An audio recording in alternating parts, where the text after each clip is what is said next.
Hello, everybody.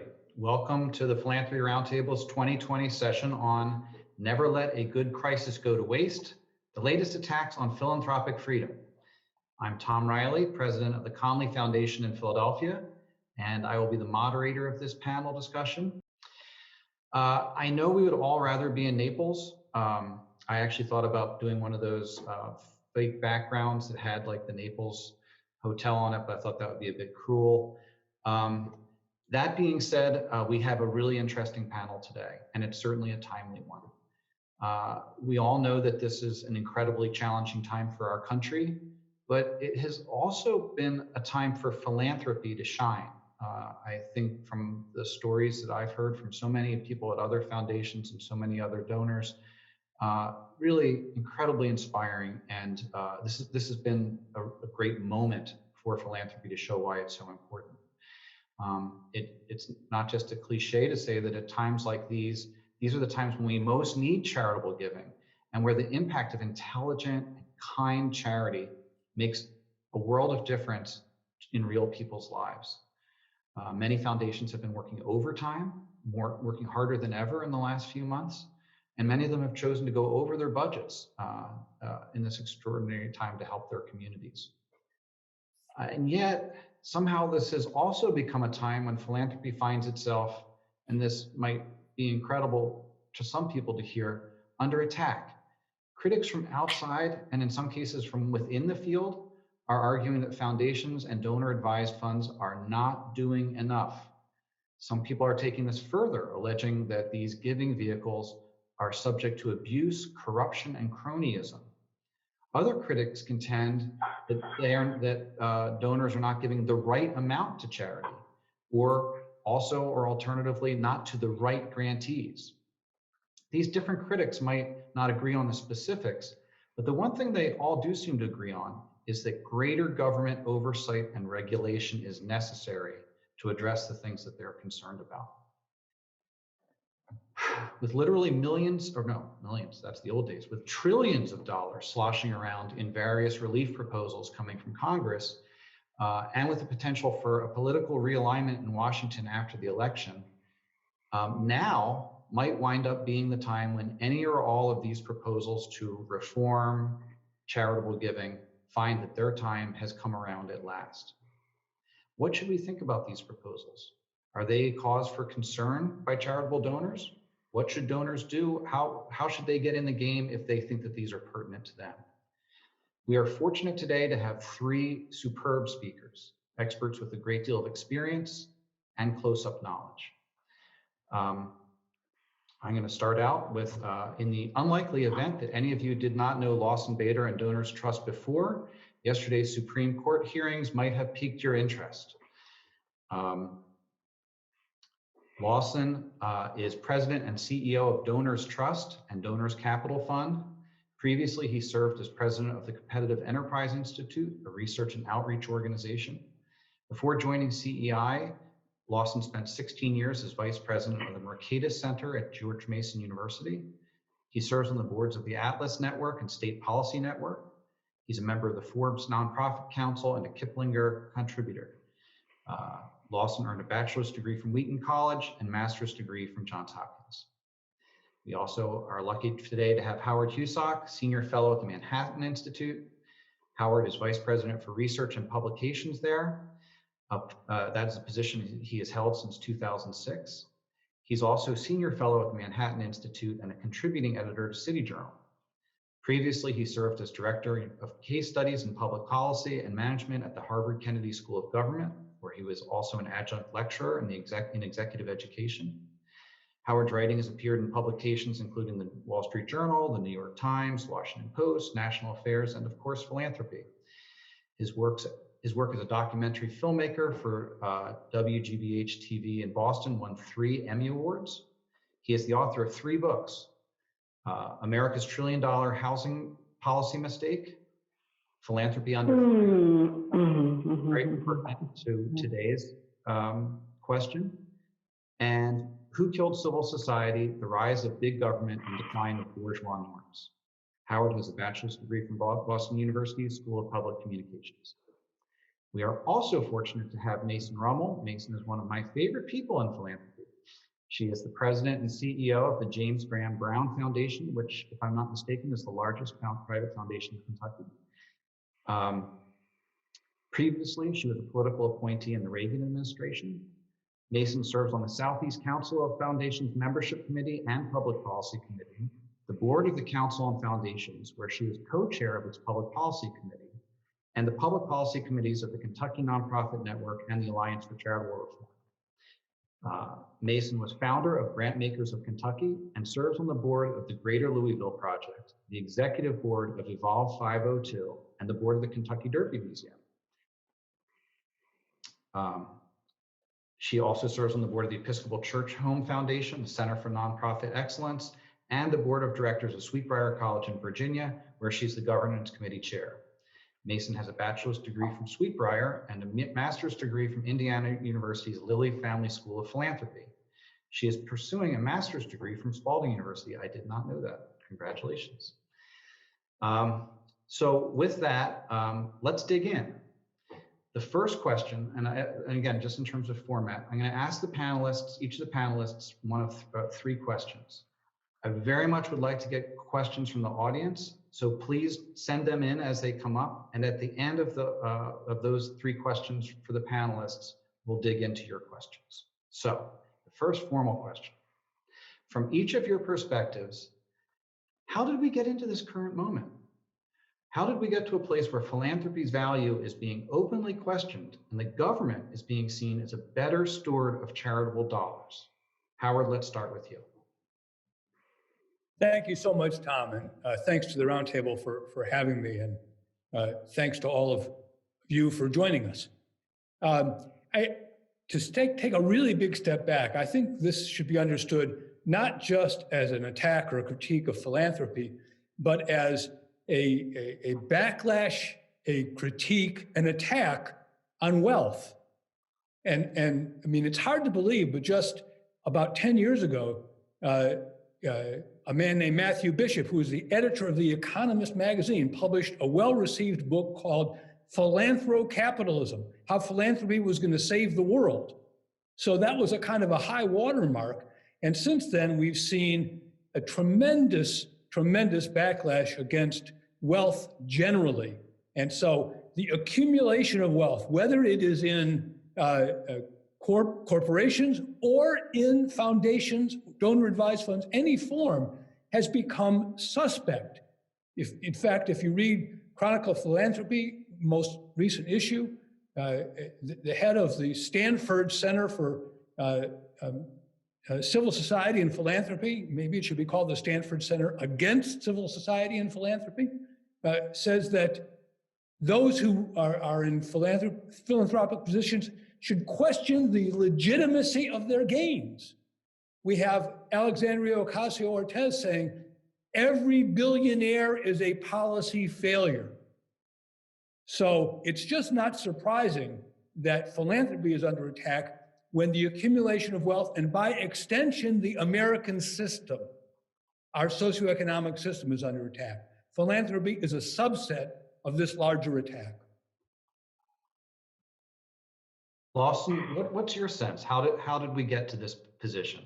What's the bigger environment here? Yeah, I think in an era right now where we seem to think everything is happening for the first time, and our memories tend to be short, I think it's important to think this is something that's been going on for some time. In fact, one might argue the first sort of salvo fired across the bow of sort of private giving, meaning should private giving, private philanthropy be sort of subservient to government largesse, was actually when Thomas Jefferson was president of the United States, which was pretty early in our republic. And the situation with Dartmouth College, he essentially used his political authority to attack a private education institution because they were federalist and he was an anti-federalist. And the way he went about doing this was interesting enough, was to make a philanthropic argument. So what he claimed was Dartmouth College was a private school funded by private dollars, ostensibly and initially for the Native American population in New England. And because it was therefore a public good, any gifts to that public good were in fact a gift to the people, which in this case were represented by the legislature of New Hampshire.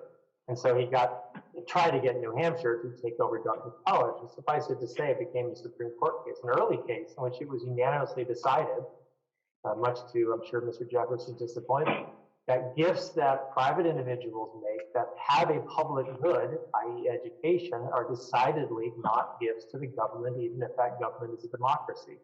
So you have the sort of the early attempt at making private gifts morph into some sort of government program, but more importantly, that case helped solidify the idea there actually is a wall around government institutions when it comes to this, and they're very distinct sectors, and they should be that way.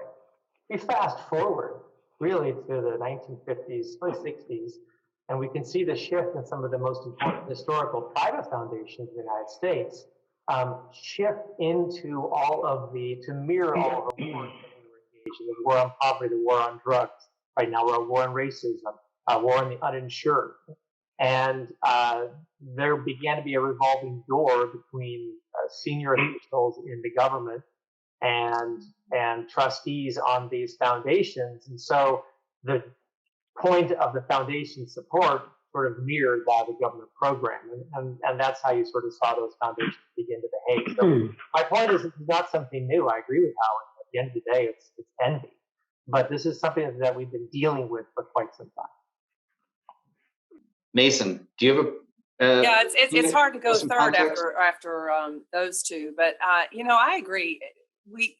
You mentioned my degree in philanthropic studies at IU. And one of the things we spent a long time understanding the 69 Tax Reform Act and what fed into that and what kind of, philosophies and beliefs and misconceptions fed that. And we've never really gotten rid of it. The general distrust of wealth has remained, has always been and has remained. And I think that we probably haven't done the best job of explaining the value of endowed philanthropy, that the spending power that we have to continue and stick with issues and problems for the long haul. So I think that coupled with, certainly what the other two have said, but in a time when Congress has looked for new sources of revenue and it's just easy to kind of pounce on this sector that by and large is kind and nice and certainly powerful and well-spoken, but is often marginalized, I think, when you look at the full civil society specter. I mean, it's the government and the for-profit world have a big seat at the table. So, it's easy to look for the soft sources, and so it's just a continual attack. And again, I think a real misunderstanding about the fundamentals of this sector and the fundamentals of philanthropy, which is really how this country started. It was founded on that. We didn't have a government. We didn't have commerce when we were first launched. So it's a continuation of, I think, a mindset that we haven't really cracked yet. Follow up on that.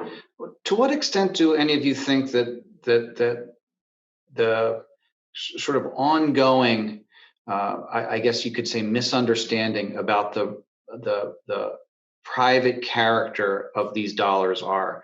I think that maybe a lot of this springs from an idea that this is quasi-public money. And the more that idea persists, the more likely we are to get these. How do we talk about that question? Is this private money? Is it quasi-public money? Yeah, one of my biggest frustrations is the sense that, the charitable tax deduction is nothing but a government subsidy, as if it was theirs to have in the first place. And that's a philosophical distinction. And one can have an argument, economically that is, on the value, for example, of the charitable tax deduction versus others. But we have to agree that philosophically it serves a different kind of purpose, which is money it wasn't, if you're giving it to a recognized public charity, that public good, and the IRS tax code is replete with all kinds of important phrases of what defines a public good that I don't think any American would disagree with. Maybe the international sports competition part, depending on your perspective. But if we, and therefore if you're doing that, it's not considered part of your income. So the government's own tax code is sort of acknowledging this is not ours, this is yours. But especially in the last 15, 20 years, you see this sense that no, it's really every time I give money to my church, that's money that could have gone to the government for a program. And while that probably is not uniformly shared by the average citizen, it is uniformly shared by a lot of political folks, where it comes down to resources and greed for those resources. And I think that's the force that's at work. It's worth noting that very few people actually claim the charitable tax deduction. You know, most people give to charity and they're below the itemized tax cutoff, so they don't even itemize. At the same time, I think we have to do a better job, not just defending the principle, although the way Lawson has done it is absolutely correct, and I strongly agree. We have to defend it on practical grounds, and we're seeing it now in the COVID pandemic. We've seen organizations literally come out of nowhere. So in New York, there were so many elderly shut-ins who couldn't get their groceries, and a group of millennials came forward and started a group called Invisible Hands. And they got literally 10,000 volunteers. They became a 501c3, a formal organization, and they delivered groceries, left them on people's doorsteps so they didn't have to, possibly infect them. And so we see the nimbleness of philanthropy. It's distinct from government. Not only should those funds not be claimed by government, but there's a good reason government shouldn't claim them. Do we really believe, and I think one gets even some liberals on the defensive, do you really believe that this particular $400 billion, that's all it is, each year, $400 billion, it's a rounding error in the federal deficit, would be put to better use by the government? Can you really be confident of that versus the nimbleness and the creativity? We're seeing the fruits of the Bill and Melinda Gates Foundation, the Eli and Edith Broad Foundations, in terms of the medical technology that is going to bring the vaccine and therapeutics. So the nimbleness and the creativity is worth defending per se, as well as the principle. Thanks. I want to add, one comment. I think it's also at the root of our democracy. This was the whole reason that this country was founded anyway, to come over and start a new life under independence and be able to solve the problems that we wanted to solve in our own way. And this sector is called so many things: the social impact sector, the nonprofit sector, the independent sector, the voluntary sector. And to Howard's point, the nimbleness is the beauty of it, but it is worth defending. If this sector collapses in any way or doesn't have the viability that we want it to, then we're just at the mercy of somebody tell me, what kind of government does that make? What kind of society does that make if we don't have the freedom of independent voluntarism? Right on, and that ties right into the next question for the three of you, which is, as we have talked about, and as you all know, there are calls for Congress to mandate that donors do more and do it more quickly and with more input from the government. These calls are proliferating. Which of these various calls concerns you each the most? And I'm going to start with Lawson. Let me just put on my donor advice fund hat to sort of answer that. The concern that I have in particular is what's behind the call, not necessarily the wording of a potential regulatory change. In the case of donor advised funds, you've got these campaigns to empty my DAF or half my DAF, or the accumulated wealth that has come from donor advised funds, and it has grown exponentially in the last 20 years. That is true. That the money is sort of sitting there. It's not really a charitable tax deduction, therefore to give it all away as soon as possible. When we approach public policy 101, there's always an important question to ask, which is there a market failure? Is there a government failure? Is there an actual problem that should be addressed? And in this particular instance, the answer is no, which means we now have a congressional solution in search of a problem, and that generally never ends very well. So we look at Fidelity Charitable, the largest donor advised fund provider in the United States, one of the largest nonprofits in the world. First half of 2020, its donors recommended well over 500,000 grants, totaling something like $2.5 billion, which was an increase of about 16-17% over the exact same period in 2019. And that's despite a stock market collapse, the approach of COVID, economic uncertainty, et cetera. But more importantly, its donors were looking at, I think, those needs deemed most urgent. So for example, in 2019, according to Fidelity, in the exact same time period, they granted something like $10 million to free food programs. The first half of this year, it was $75 million. The point is that people are already responding significantly. My own clients have probably recommended 20+% increase in grant volume. And we have been giving to a much wider range of charities than we have before. Those that would fall into the camp of sort of COVID-related human services types of things. So the point is that we're already doing it significantly. And as is often the case, if we're going to impose a minimum payout for a donor advised fund, my concern is because of how human beings behave, it's going to be a dive to the bottom.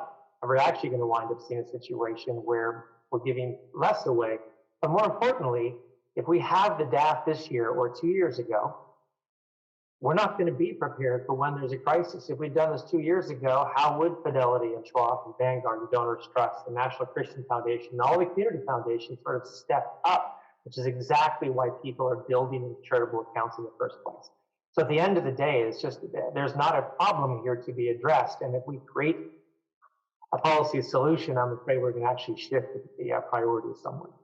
That makes a lot of sense. Mason, can I ask you to put your private foundation hat on for a second? What jumps out at you as something that we should be concerned about? Yeah, I mean, it's kind of the same theme as the long-term ability to be here and to support the community. When I explain endowed philanthropy to people, I do a quick math problem and I'll say, Mr. Brown left X amount. If we had put that out in the community right away, it would have been a huge influx of money for our community at that time. But because we didn't, and we work within the endowed structure that the tax code provides, we've been able to put well over $600 million into our state and our community. Doing more, doing faster, I mean, I get the urgency, but we got to think about the long term. If this goes away, there's no one here to take our place. And I don't think that the tax environment and the pressure on it provides much inspiration to keep creating new foundations. I could be wrong, but for us, it's from a private foundation standpoint, is we're here for the long haul, and we don't want that impeded upon. So. There is a lot of research, and most people here are familiar with it, as to what the horizon for foundation would be when you have different spending requirements. Some people choose to go above them. It's a floor. It's worth reminding people that it's not a mandate that foundations spend 5%. It's that they must spend at least 5%. Under the current system, you could spend 95% in 1 year. You could do whatever you want. I guess the question in terms of people who are talking about raising it to 6, 7, I've even heard 10% as one of the proposals per year, is the question of perpetuity. And once you get above that 5% number, you're really cutting into long-term viability like Mason's talking about. If I would be allowed to opine for just 1 second, my thought on this, I'm a big believer in spending down. Almost every time I talk to donors who are thinking about setting up a foundation, I encourage them to have sunsetting in it. That's just my point of view. That being said, shouldn't it be up to the donor to decide what the time frame should be, rather than congressional staffers or outside groups? And that seems to be the question here in all these things about raising the spend down requirement for private foundations. With that, let me go over to you, Howard, and ask you, what in this menu of reforms has you most concerned? Well, I tend to agree with Lawson that the most immediate danger is to the donor advised fund. I see that there's momentum behind that. And I think that the argument has unfortunately been effectively made that this is a tax loophole because we've seen very wealthy new money put their money into donor advised funds like the Silicon Valley Community Fund and others. To me, this is united with the idea that this is the government's money and not the donor's money in the following way. To the extent that one requires fast payouts, one discourages donations to a donor advised fund, a charitable fund. I like Lawson's use of that term in the first place. Here's what I mean. If I'm in my 50s, 60s, I'm not retired yet, I'm still in good earning years, let's hope. I need and I want to maximize the value of my charitable tax deduction. I suppose that's a loophole, but one does not receive personal benefits for one's tax deduction. That's what makes it different than other deductions, like a mortgage interest deduction and such. And so if one can maximize one's deduction, giving $100,000, $50,000 to open a Vanguard fund, almost nothing to open a Fidelity fund, and take that deduction in one's peak earning years, then as one retires or has less income, you can parcel that money out thoughtfully and counter-cyclically. I'm elaborating on Lawson's point again.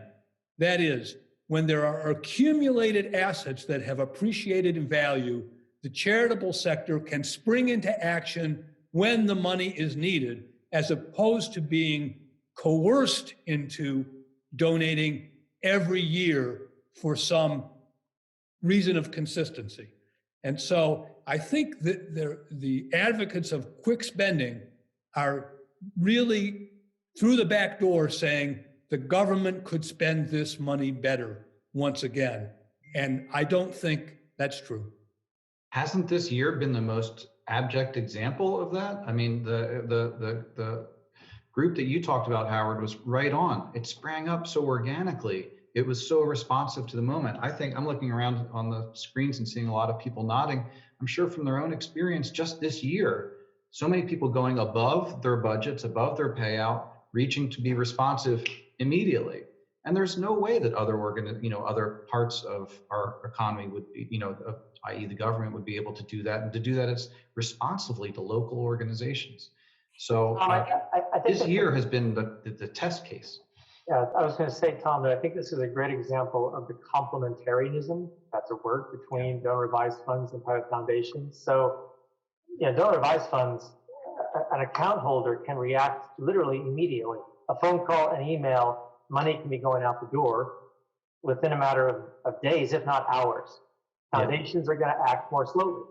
That's the nature of the system. Both are important. Both require, but we both want to be strategic as what we are doing. And in the case of my account holders, I want them to be thinking through the what and the why. I don't want them to simply request a check just because they feel like they have to or they should. And the reason people are using donor advised funds in the first place is that obviously it's cheaper to set up than a foundation.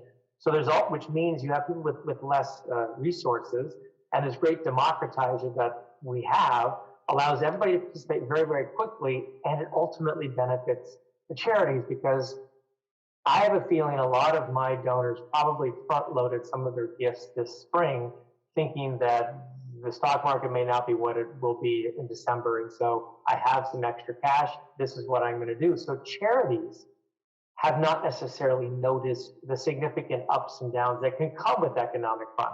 That's the kind of hole that we are plugging.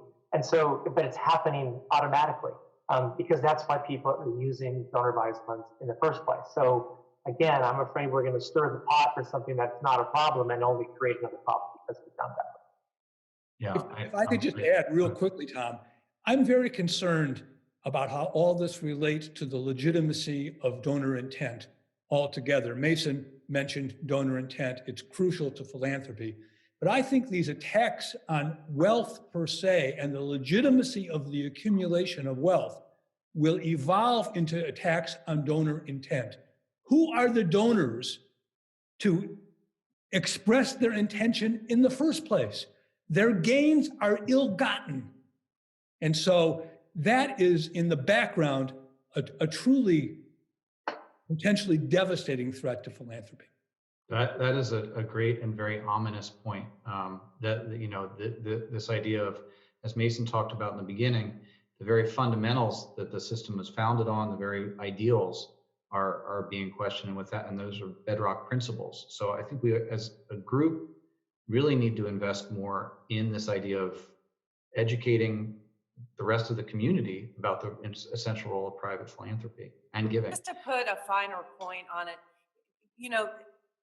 we talked about whether government could spend it better. Nobody knows our communities better than community foundations, except perhaps local private foundations and donors. And to think that we would shift that responsibility and that insight or discernment to government entities to make those kinds of decisions is just unthinkable to me. We will have lost voluntarism. We have lost independent intent, and yeah, it dismantles that very fundamental, I think. Well, that leads to our third question, but the big one, which is we've been hearing about all this, and the easy thing is to say, oh gosh, that sounds terrible, or oh, that's concerning. I hope somebody does something about this. One of the things that I think most people in this field, the longer that you've been in it, the more you realize this is everybody's focused on doing their thing. Everybody on this in this session, I believe, loves what they're doing and have focused on their mission and are working on that. And people have this strong sense that, you hear about threats to the field or about the idea of prayer, but I'm sure there are a lot of people on that. I'm sure that there's a room full of, grown-ups who are making sure that none of these bad things are going to happen. And the longer you're in this, you realize this is it. The Roundtable does amazing work on protecting philanthropic freedom. There are other organizations, many of the people here are members of them, but there isn't, when you go and you talk to a lot of members and their staff, some people are enthusiastic and are supporters, and a lot of people are kind of surprised to learn this stuff. So the big question for the three of you are, how can donors respond? What should people who are in this session do? If you're concerned about attacks on philanthropic freedom, what should you do about it? Why don't we start with Mason? You say that maybe there's some grown-ups in a room somewhere thinking about this and figuring out what to do. There are some, but I would say there aren't nearly enough. There is not enough alarm, I think, in our subsector of this field. There's some of us that have been doing Foundations on the Hill for as long as it's been going on, and have been members of various policy committees and ACR and so forth. And we talk up a good game, and I think we do a good job, those of us that are in it. But the stories and the practical applications of our work to legislation and regulation and all is missing. We're missing a little in there. We have to connect that a lot better. In the meantime, the things that we've gotten worked up about are academics and others who have a bully pulpit and are writing these drafts of proposals, and they're writing white papers and op-eds and things. I don't think we match them in that race to get the word out and to create maybe a different drumbeat that could counter what we're all reacting to now. So I don't know what the strategy for that is exactly, except trying to gain momentum and get more and more involved in defending this. This work is not part of my everyday grant making and managing a foundation and all that, but I've been in it long enough, and most of us have, that we ought to care about the bigger picture. That's just it. All of us, we love our day job. Yeah. But the day job is under threat if we don't work together on this. And we cannot ignore it. And that means, that is connections to lawmakers. That's connections to each other. That's finding other, public ways of countering some of these ill-gotten arguments, these one-size-fits-all solutions, and then educating people about, and I mean everybody, about the basics of it. What is the tax deduction all about in 1917? People, I bet there are very few people that can talk with any authority about the origins of it and why it exists and what its purpose was. As just an example. So well, one person who could is Howard. Howard, what do you think people should do about this? Well, I'm going to do my best. I'll tell you that, Tom. And I guess I'm in the op-ed business. I guess I'm outnumbered, Mason, but that's okay. I'll keep on fighting. I would urge. There's so many things to do. We have to have good arguments that don't just involve, one has a right to philanthropy. Well, yeah, sure. That's great. What good are you? We have to be ready to say, what good are you? And there are so many arguments to be made that don't appear to be self-serving. And we have to be cautious about that. So for instance, there's tremendous concern about alienation in America. Robert Putnam has a 20th anniversary of his book, Bowling Alone. One of the antidotes to alienation, anomia, not being involved with our neighbors is philanthropy and the charitable organizations that philanthropy and volunteerism make possible. You do get to know your neighbors. You do work together on projects. That has a value, and it can counter this tremendous feeling that we're all alienated from each other. We're all behind closed doors. For the members of this audience, I'd also ask that you think about your own donations, perhaps to universities. So there are certain universities whose faculty members, Boston College, Stanford, other prominent universities, where the bully pulpits to which Mason referred are being employed. And it would be good for donors to make clear to development officers, maybe we're not too happy about this. Or maybe you should have different voices or additional voices in your community. So we need not just to get the ear of lawmakers, we need good and persuasive arguments. I'd only add two things. The one is this is a room that already is somewhat aware of these things, but I bet you we're not all aware of everything. The Roundtable itself, I think, will be involved in being helpful as a resource as what's being listed. Howard, writes about this, and a few other people, and that's important. Michael Hartman, just in the Philanthropy Daily a week or so ago, had a nice sort of summary of various proposals, both currently and historically, which is a good place to start to see what's been sort of floated over the years. But something to add is I've been in DC probably longer than I should admit, and worked on the Hill, and with the exception of one or two people, this is not an issue that is understood at all by congressional staff, members of Congress, for that matter, even states attorneys general.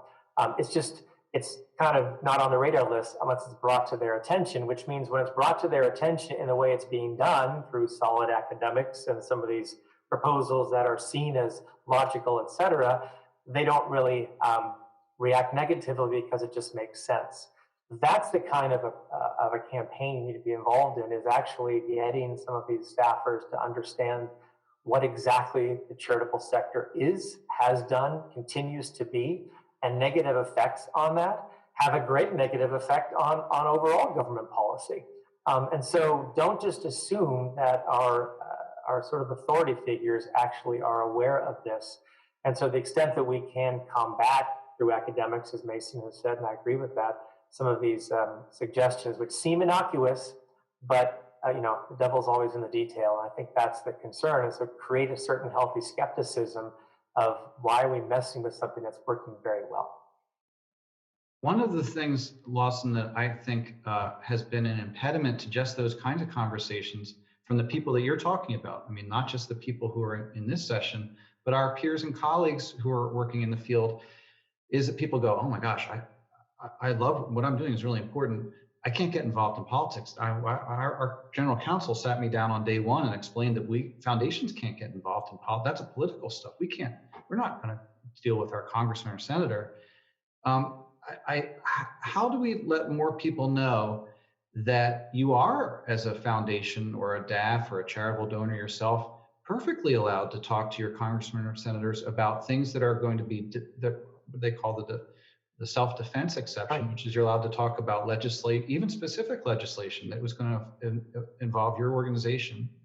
And then the second part is you have a very legitimate role, all of us do, in education, which means just going, we have great stories to tell. Everybody here has not only a story that they like to tell, that I promise that the people in the congressmen for their district want to hear that story too. It's about grantees in their district. It's about problems in their district. It's about good things and solutions that are happening in their district. You're doing them a favor by bringing them your story. Yeah. But yet, why do you think, and this is for everybody, why do you think foundations tend to be, to hide their light under a bushel? I think foundations have been in the crosshairs for so long. They are under constant criticism for a variety of reasons, many of which we talked about at the beginning of this session. And everybody wants to avoid a black eye. Everybody is sort of, I guess, afraid. But I think it also gets back to education of ourselves. There are so many of us that don't understand what you just described, Tom, that we spend a lot of hours and a lot of time in our public policy committees and educating our memberships and the organizations to which we belong to explain that very idea that it is perfectly legal and in fact encouraged to educate our lawmakers about what this sector is and what we do and what affects how we operate. I think we should also, Tom, get the grantees more engaged. In a way, Congress would expect to hear from us, and we're the ones that are being affected by some of these things. But to be able to work through getting, the groups that are the primary reason we exist, to support them, to say, wait a minute, these are important cash flows. It's important that we've been able to survive this year because our regular donors, for example, had donor revised fund accounts so they could bring in some extra cash because their cash flow was a little low. Those are things that matter, and to ensure that those charities are reflective of wide range of nonprofit activities, not just saving the puppies and the art galleries and the music, but all those things sort of make the fabric of life rich. And so I think working with the grantees themselves, and to your point, they also can lobby on some of those things too when it comes to self-preservation. I realize it's a sensitive issue.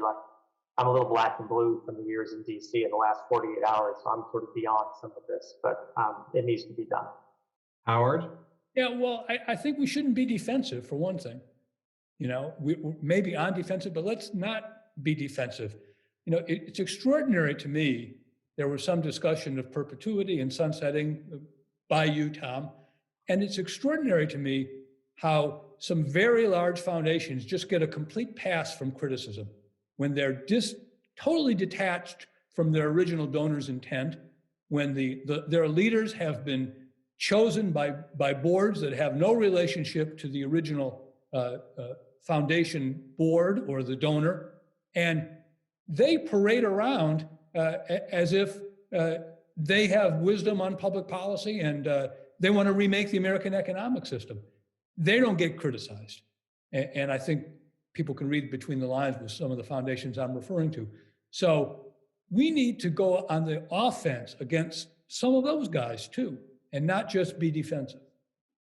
To that, I have two additions to tack on to Howard's point before we take some questions from the audience.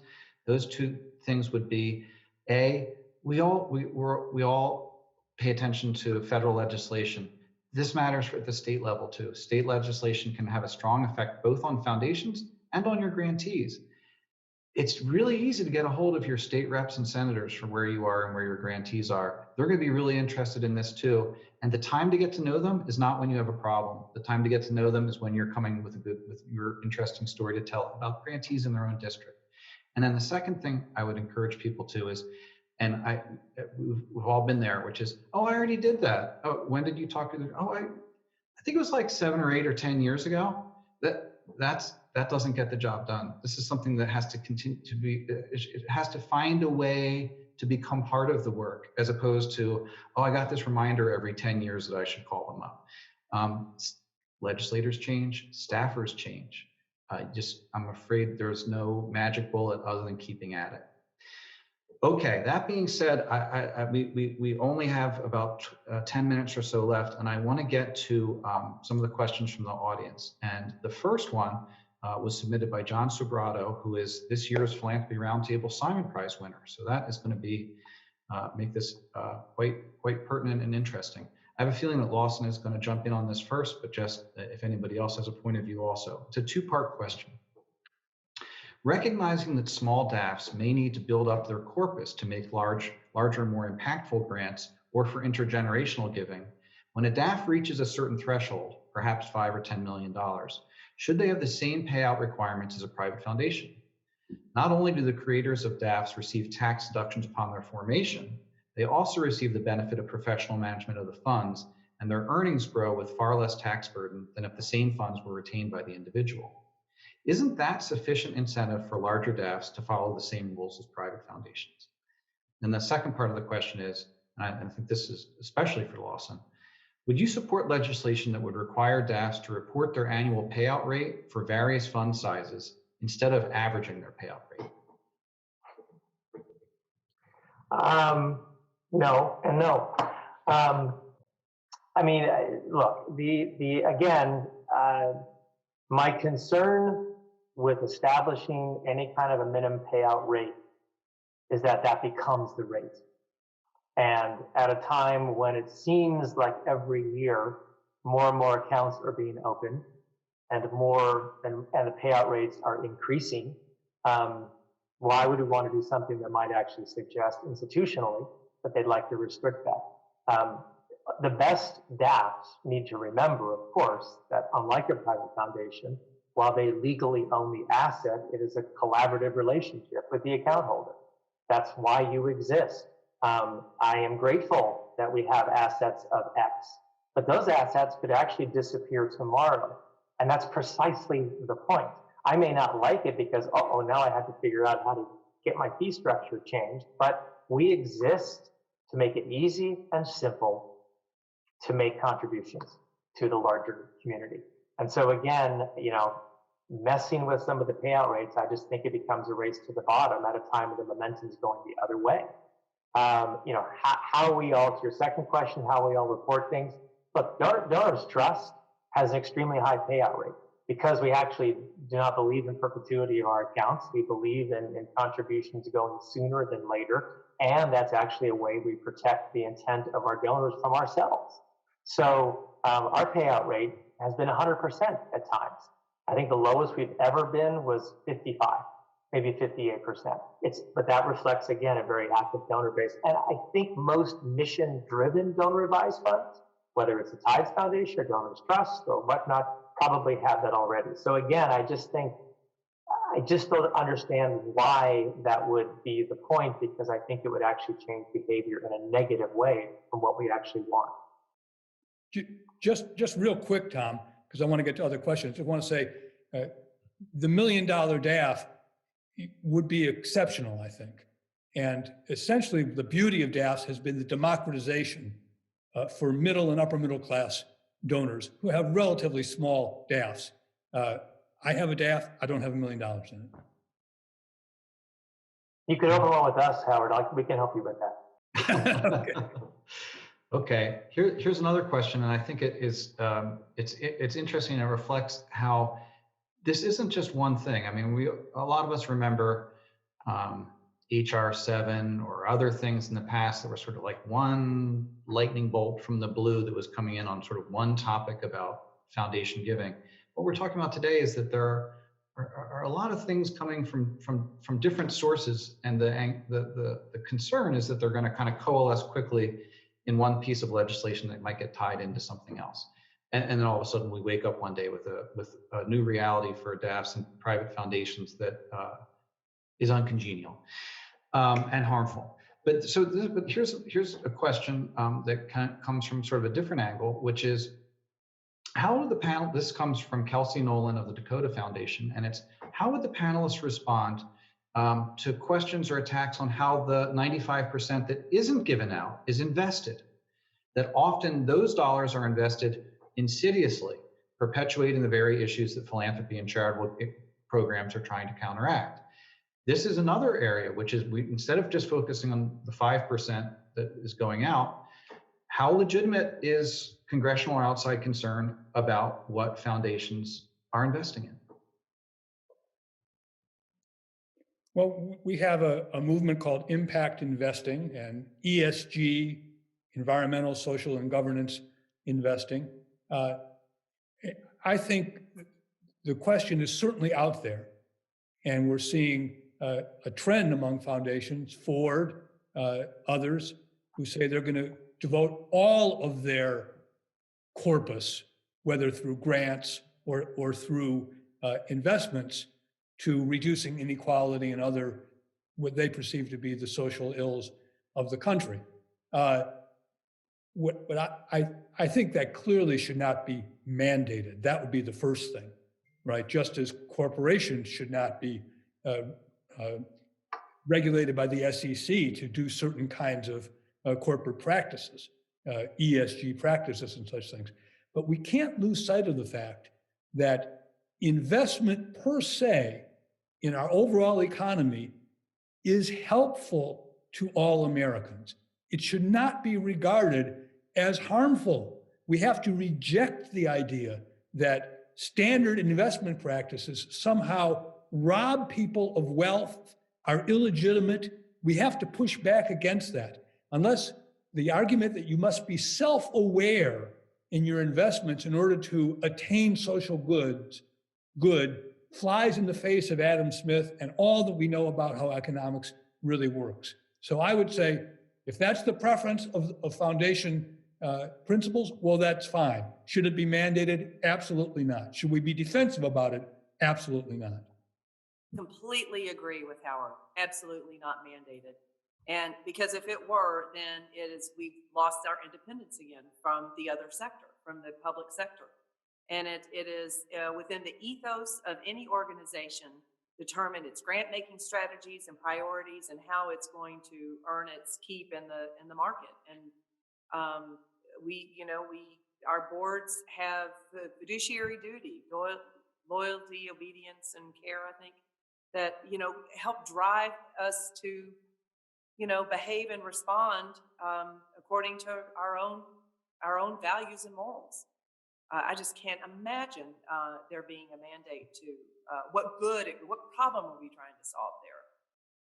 Yeah, I would agree. I'd only add to something Howard brought up earlier. My concern is how it affects the smaller account holder. That democratization that I think of advice funds in particular is so effective at creating. So I've got clients who are able to put $100 a month into their account because they're really, really, really trying to get that $10,000 amount, because by George, they want to make a difference in a certain organization that's going to do it.